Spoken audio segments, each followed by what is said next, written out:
And this is how clients are going to beg you to join your program. Hello everyone, it's Anri Davids, and in this video you're gonna get a deeper understanding how to create a personal brand that shows authority in 2020. And with understanding this, you will also understand how clients are gonna beg you to join your program. Have you always been dreaming about quitting your 9-to-5 job, traveling around the world, creating financial freedom with something you're really passionate about, being your own boss and live your life on your terms? Then this channel is for you. Before I'm gonna tell you exactly how to become an authority figure, how to create a personal brand that shows authority in 2020, I first want to tell you what a personal brand actually is. A personal brand is nothing more than you and the feeling people have if they look at you. You know, and it can be completely different in real life and in online. And how you see yourself as personal brand can be completely different than someone else seeing you as a personal brand. So it's really important that you know exactly the mood, the vibes, the authority you want to show off to the world online, that you do this really well on your social media. And if you do this the right way, if you do personal branding the right way, and someone comes to your social media, your ideal client will feel the emotions, the mood, and everything you want to show off the right way so they feel aligned with you. So that's why personal branding is so important. That's why showing yourself, becoming an authority figure in your field is super important to attract those clients, because there are so many people out there, so many people trying to sell stuff. And the thing that differentiates between people who sell good right now and people who don't sell well is the personal branding aspect, is the authority figure aspect. It's the same thing as the iron bar example I'm gonna tell you right now. So imagine you have an iron bar here. You know, from this wool iron bar, you can create a horseshoe and sell it for $9. What you also can do from this iron bar is create a very small detailed piece, make 500 from them of the entire iron bar, put it in a Rolex and sell it for $200. You know, so instead of $9 for an iron bar, you can get 10K for an iron bar. And that's exactly how you position yourself and how people see you worth. You know, because it's the same iron, but if you create a very detailed piece and put it in a Rolex, it's worth way more. Anyway, if you're new in this channel, please like this video, subscribe, turn the notification bell, and comment your personal brand, your Instagram handle or your Facebook page or your LinkedIn. So I will check it out in the next video or one of the next videos. I will review your profile, and that's how you're gonna get a better personal brand. Let's go straight deep into how to create a personal brand that shows authority in 2020. And that can be on Instagram, can be on Facebook, LinkedIn, everywhere where you are as your brand, you have to have the same feeling.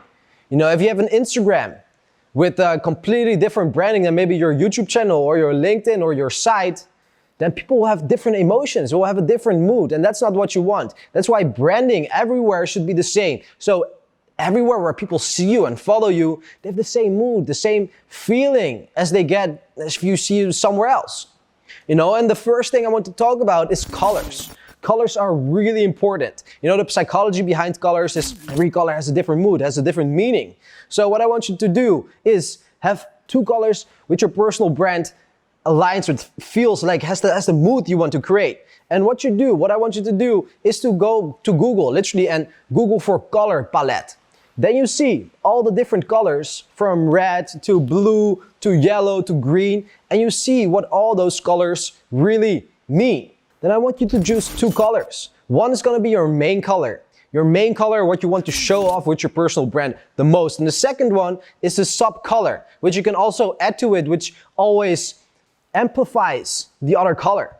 You know, and that's how you're gonna create a real good personal brand with colors. You never want to use more than two colors because it's gonna be all over the place. And if you have one color, it's gonna be pretty boring, you know? So use two colors always in your personal branding. The second thing, what is really important also, is understanding your audience, right? So if you start a personal brand, you always need to know exactly who you're talking to. And this should be one person. You have to make an avatar list. I'm gonna make another video completely about this avatar. But the second thing is you have to understand the pain points, the things they struggle with the most. And this is what you have to dream. You can dream about. You have to know exactly who this person is. And also, when you know exactly where this person is in their life and the struggle they're having right now, so what are they thinking about if they lay awake at night? You know, they can't sleep staring at the ceiling. What are they feeling? You know, what do they like to do the most? What are they struggling day by day? You know, and what I want you to do also is to create 20 to 25 to 30 pain points they have. You know, and those 25 to 30 pain points, that's where people are gonna know you for. You know, and this is your content pain points you always have to put out. You know, it's not about being original all the time or creating new stuff all the time. No, it's really about having some pillars. And that's the second thing, actually, I'm going to talk about it in a second. Having some pillars and then the pain points, and then people going to know you from that. You know, all the big gurus, Gary Vee and Grant Cardone, and everyone knows them from 3, 4, 5 topics. And they scream and shout all the time the same stuff over and over again, but a little bit different words. So they can be known for the main topics and share the pain points and stuff all the time over and over again, but some different words they use. So from those 20 to 30 pain points you have written down, I want you to categorize them in your content pillars. This is what I call them. And content pillars are the main topics where you're gonna build your business around, your brand around, that people gonna know you for. Mine are mindset, social media, and sales and marketing, right? And from all those pain points, you can categorize them in those 3 to 5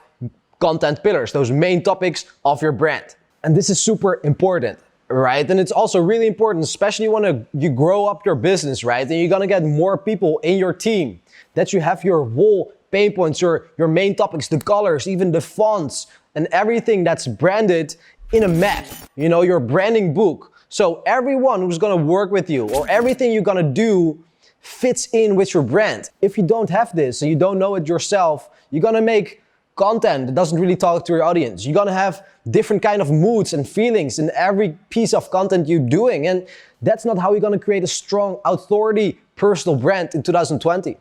It's really about every content piece you have has the same feelings, talks to the same audience, and has one of your core topics in it. And it's the same graphics and everything, right? Everything has to feel the same. So when you do this and people are gonna follow you for a bit, every time they get more and more connected, feel more and more aligned with what you're doing. Of course, you can have different perspectives, but in the end, the core topics keep the same and the main pain points are also the same. One thing I see a lot of people do, right, when they start their personal brand or start a coaching business, they want to do everything, right? They want to do Instagram, Facebook, LinkedIn, YouTube, podcast, webinars, or whatever it is. But my pro tip is focus on one first. Dominate one first. Get clients on one platform first. So you have to really deeply know where your main audience is hanging out, you know, and then really focus on one platform first. Start to get some clients there. And while you're getting some clients, where you build your personal brand out more and more, then you can make use of YouTube videos and other platforms. And yeah, you can use that main platform you're using to drive traffic to the other platforms. So never start with trying to do everything. Focus on one main social media platform, dominate that platform, become an authority figure there. And once you're getting clients, once you grow that, once you get like 10K a month, for example, then start to use other social medias, drive traffic to there, and use the same branding everywhere on every social media platform you are.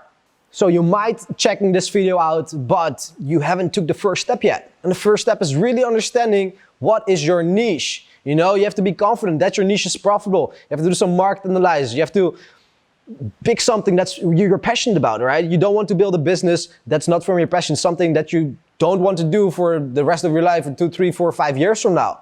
You know, so I made a whole video explaining exactly the first steps you need to take, and I will give you a lot of different inspiration of profitable business ideas and niche ideas you can make money on pretty fast. You know, so that video is here, so click that video there, and I will see you there.